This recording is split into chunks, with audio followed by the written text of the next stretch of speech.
კონკურს ფესტივალზე აბა გოგონებო მონაწილეებმა თავიანთი შესაძლებლობების სხვადასხვა ნომინაციებში გამოსცადეს. შესარჩევი ეტაპის გადალახვის შემდეგ კონკურს ფესტივალზე სახელწოდებით აბა გოგონებო რაიონის საჯარო სკოლებიდან მონაწილეობა 6-მა გოგონამ მიიღო, რომლებმაც ჯიურის წინაშე სხვადასხვა ნომინაციებში, კონკრეტულად კი პროფესიონალი დიასახლისი, კულინარი, საუკეთესო ქორეოგრაფიული და მუსიკალური ნამუშევარი. კონკურს ფესტივალს ორგანიზება კულტურისა და დასვენების პარკმა გაუკეთა. მე მსგავს კონკურსებში არასდროს არ მიმიღია მონაწილეობა და გადავწყვიტე რომ ჩემი თავი გამომეცადა და რაც შეიძლება გამარჯვებას, ავი სერიოზული კონკურენტები მყავს და ყველა ჩემი მეგობარია, თითქმის ყველას დავუმეგობრდი და ყველას ერთნაირად გულშემატკივი რომ მე ვფიქრობ რომ ყველა ნომინაციაში ერთგვარად ვარ.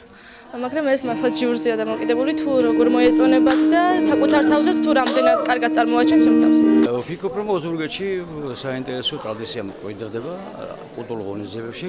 ეს არის აბა გოგონებოს კონკურსი.